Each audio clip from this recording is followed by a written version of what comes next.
নমস্কার বন্ধুরা, পিএম কিষাণ থেকে কিন্তু সবচেয়ে বড় গুড নিউজ। পিএম কিষাণে এবার মিলবে ৯,০০০ টাকা। ফসল নষ্ট হলেও কিন্তু তোমরা টাকা পাবে। এখানে দেখতে পাচ্ছ News18 বাংলা যে অফিসিয়াল যে পেজ হ্যান্ডেল আছে, অফিসিয়াল যে ওয়েবসাইট আছে, সেখানে কিন্তু এই নিউজটা কিন্তু এখানে বেরিয়ে চলে আসছে। তো এখানে দেখতে পাচ্ছ পিএম কিষাণ এবার মিলবে ৯,০০০ টাকা। ফসল নষ্ট হলেও কিন্তু মিলবে টাকা। এর আগে যে তোমাদেরকে একটা ভিডিও দিয়েছিলাম, সেখানে তোমাদেরকে বলেছিলাম যে সেখানে কিন্তু টাকা বাড়ানোর যে নিউজ, সেই নিউজটা কিন্তু তোমাদের আগে ভিডিও দিয়েছিলাম।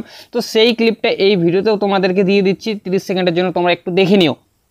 Coming in, as we are learning from our sources, that the government may announce increased cash payout to farmers in interim budget. Sources are saying that the funds for the PM Kisan Samman Nidhi Yojana is likely to be increased to rupees 82,000 crore to 85,000 crore, which is 60,000 crore now. As you are aware that the government had in last year budget allocated rupees 60,000 crore under PM Kisan Samman Nidhi Yojana, and now there is a prospect that the government may increase these overall funds under this scheme. In addition to that, sources are also saying that the numbers of equal installments to be increased to 4 from 3 in a year. So it's a very big decision that the government is likely to take before general election, which is due next year.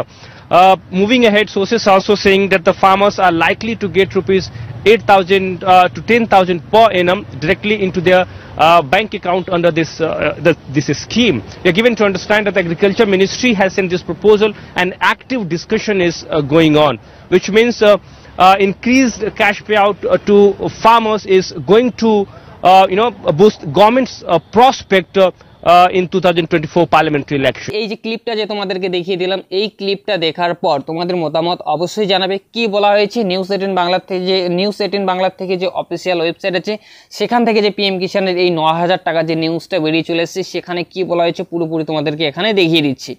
নতুন বছরে কৃষকদের জন্য রয়েছে বড় সুখবর। মোদী সরকার কৃষি সেক্টরে আরও মজবুত করতে কৃষকদের আয় বৃদ্ধি করার জন্য 2024-এ একাধিক বড় পদক্ষেপ নিতে চলছে সরকার। তো কৃষকরা এবার ৬,০০০ টাকার বদলে ৯,০০০ টাকা পাবে। পাশাপাশি যে ফসলের যে বীমা, সেটারও কিন্তু তোমরা সুযোগ সুবিধা পাবে পিএম কিষাণ প্রকল্প থেকে। তো মনে করা হচ্ছে আগামী বাজেটে কৃষি ক্ষেত্রের জন্য মোট টাকা বরাদ্দ করতে চলেছে সরকার। এই বিষয়ের সঙ্গে যুক্ত দুজন উচ্চ আধিকারিক জানিয়েছেন যে সরকার 2024-25 বাজেটে কৃষি ক্ষেত্রে প্রায় 2 লক্ষ কোটি টাকা বরাদ্দ করতে চলছে। তো চলতি আর্থিক বছরে প্রায় 1.44 লক্ষ কোটি টাকা থেকে প্রায় 39% কিন্তু বেশি। তো এর পরে কি বলা হয়েছে, মনে করা হচ্ছে পিএম কিষাণ যোজনার যে টাকা, সেটাকে ৬,০০০ টাকাকে বাড়িয়ে সেটাকে যদি ৯,০০০ টাকা করা হয়, অর্থাৎ এবার বছরে কৃষকরা প্রতি মাসে যে ৬,০০০ টাকার যেটা টাকা দিত 3টি কিস্তিতে, সেই টাকাটা মাসে পড়তে হচ্ছে ৫০০ টাকা করে। মানে 4 মাস পর পর যেহেতু পিএম কিষাণের 3টি কিস্তিতে ৬,০০০ টাকা ট্রান্সফার করা হয়, সেটা তো মাসে পড়ে হচ্ছে ৫০০ টাকা। তো এবার যদি সেটাকে যদি ৯,০০০ টাকা করা হয়, তো মাসে কত টাকা করে পড়ছে? ৭৫০ টাকা এখানে দেখতে পাচ্ছ। তো এবার যদি ৯,০০০ টাকা করা হচ্ছে 2024-25 বাজেটে যদি ৯,০০০ টাকা করা হচ্ছে, তাহলে তোমাদের মাসে পড়ছে ৭৫০ টাকা। তো বর্তমানে পিএম কিষাণ যোজনার কৃষকদের অ্যাকাউন্টে 3টি কিস্তিতে কিন্তু ৬,০০০ টাকা ট্রান্সফার করা হয়। তো এবার ফেব্রুয়ারিতে কিন্তু যোজনা যে 5 বছর হতে চলেছে, আগামী 5 বছরের জন্য কৃষকদের আয় 50% বৃদ্ধি করার জন্য একাধিক পদক্ষেপ নিতে চলেছে কিন্তু সেন্ট্রাল গভর্নমেন্ট।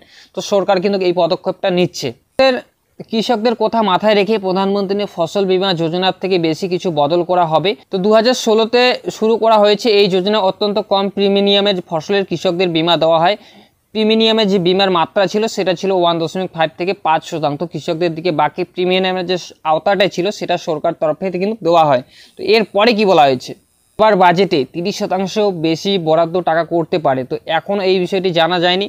তো ফার্স্ট যে ফেব্রুয়ারি আছে, সেখান থেকে অত্যন্ত বাজেটে এই টাকা বরাদ্দ হবে না, জুন মাসের যে পূর্ণ বাজেট আছে, সেখানেই কিন্তু এই সিদ্ধান্ত নেওয়া হতে পারে। তো এটাই কিন্তু আজকে তোমাদেরকে ইনফরমেশনটা দেওয়ার ছিল। ইনফরমেশনটা যদি তোমাদের ভালো লেগে থাকে, অবশ্যই একটি লাইক করবে। এনবি সুপার চ্যানেলে যদি তোমরা নতুন হয়ে থাকো, প্লিজ চ্যানেলটি সাবস্ক্রাইব করে বেল আইকন অন করে পাশে থাকবে। তো চলো ফিরছি আরও একটা নতুন ভিডিও নিয়ে।